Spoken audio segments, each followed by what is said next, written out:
আওয়ামী লীগের ক্ষমতা ব্যবহার করে ১৬ বছর হানিমুন রিসোর্ট থেকে সাইদ ভাইকে বঞ্চিত করার অভিযোগে সংবাদ সম্মেলন।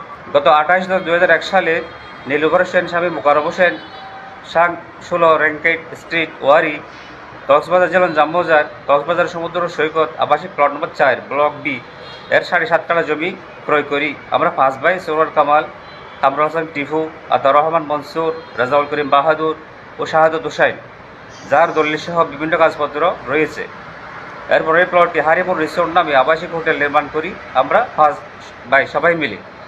২০৬০ সালে ৫ ভাই যৌথভাবে ব্যাংকে জমি বন্ধক দিয়ে পাওয়ার মূলে প্রায় ৩৫ লক্ষ টাকা লোন নিই। একই বছর ২০৬০ সালে হানিমুন রিসোর্ট আমরা সবাই উদ্বোধন করি। উদ্বোধনের পর যৌথ মালিকানাধীন এই সম্পত্তি আমার এক ভাই সরওয়ার কামালকে হোটেল দেখাশোনার দায়িত্ব দিয়ে বাকি সব ভাই পর্যায়ক্রমে প্রবাসে চলে যায়। এই হোটেলে দেখাশোনা করার সুযোগে ২০০৬ সালে আমার বড় ভাই সরওয়ার কামাল ৫২৯ নম্বর একটা ভুয়া দলিল রেজিস্ট্রেশন করে একাই, যেখানে ২০০৬ সালে হানিমুন রিসোর্ট উদ্বোধন করি, সেখানে কীভাবে ২০০৬ সালে এসে ২ বিশিষ্ট ঘর কিনে সরওয়ার কামাল একা মালিক বলতেছেন। প্রিয় সাংবাদিক ভাইয়েরা, গোপনে ২০০৬ সালে বানোয়াট ভুয়া দলিল তৈরি করলেও আমরা ৪ ভাই প্রবাসে থাকার কারণে তা বুঝতে পারিনি। এরপর যখন ২০০৯ সালে আওয়ামী লীগ ক্ষমতায় আসে, তখন প্রকাশ্যে আমাদের ৪ ভাইকে বাদ দিয়ে একাই হোটেল দখল করে নেয়। আমরা প্রবাস থেকে আসলেও হোটেলে আর ঢুকতে পারিনি। আমাদের যৌথ মালিকানাধীন একই হোটেলে সরওয়ার কামালকে দখলে সহযোগিতা করেছে কক্সবাজার রামওয়াসাদের আওয়ামী লীগের সাবেক এমপি সামিউর রহমান কমল, জেলা আওয়ামী লীগের সাবেক সভাপতি অ্যাডভোকেট সিরাজুল মুস্তাফা ও আওয়ামী লীগ নেতা জিলংজা ইউনিয়ন পরিষদের চেয়ারম্যান টিপু সুলতান সহ অনেক আওয়ামী লীগের প্রভাবশালী নেতারা। চেয়ারম্যান টিপু সুলতান বোনের জামাই হলো আমার বড় ভাই সরওয়ার কামাল। সেই সুযোগকে কাজে লাগিয়ে টিপুকে একা ব্যবহার করে সে এতদিন পর্যন্ত ক্ষমতা বুক দখলে ছিল। আওয়ামী লীগের ক্ষমতা ব্যবহার করে তিনি ৩,৯৮৪ নম্বর একটা খতিয়ান সৃজন করে, যা বর্তমানে আদালতের কাছে নিষেধাজ্ঞা অব্যাহত আছে। যেহেতু আমরা ৫ ভাই এখনো মালিক, এইটা আমাদের ৫ ভাইয়ের নামে থাকবে, ৫ ভাই আমরা মালিকানা চাই।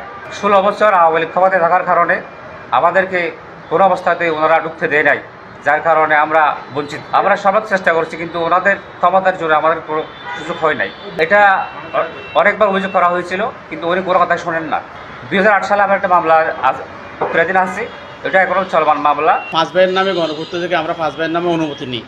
এরপরে বিল্ডিং হয়, বিল্ডিং হওয়ার পরে আমরা ওই টাকার জন্য ডেকোরেশন করার জন্য যখন কম পড়ে যায়, আমরা ওরা ৪ ভাই মিলে আমাকে পাওয়ার দেয়। পাওয়ার দেওয়ার পরে আমি হানিমুন সিটির বন্ধক সাউথ ব্যাংকে বন্ধক দিই।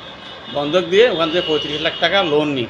১৬ ডিসেম্বর ২০০৪ উদ্বোধন হয়। এখন উদ্বোধন হওয়ার পরে হোটেল ব্যবসা বাণিজ্য চলে আসতেছে। এরপরে বড় ভাই সরওয়ার কামালে গোপনে ওনার ২৪/৩/২০০৬ ৫২৯ নম্বর একটা দলিল করে। এরপরে জানার পরে আমরা এটা অনেকবার বলছি আফুসে হওয়ার জন্য, উনি আফুস আসে না। এরপরে ২০০৮ সালে একটা মামলা হয়েছে দলিল বাতিলের জন্য, ওইটা এখন চলমান আছে। আর ওনার খতিয়ান ৩৯-৮৪ খতিয়ান, এটা এখন এক্সট্রা আছে, বলা বন্ধ আছে। এখন আমরা এতদিন পর্যন্ত আওয়ামী লীগের প্রভাবের কারণে আমরা ঢুকতে পারি নাই, বিচারও পাই নাই কোথাও। এখন আমরা চাই আমাদের ৫ ভাইয়ের ৪ অংশ আমরা যেন পাই। এই জন্য আমরা দেশবাসী সরকারের কাছে আমাদের এই আবেদন। আছে এখনো ৫০০ জন আমার ৫০০ জনে আমি ন্যায় বিচার করি ৫০০ টাকা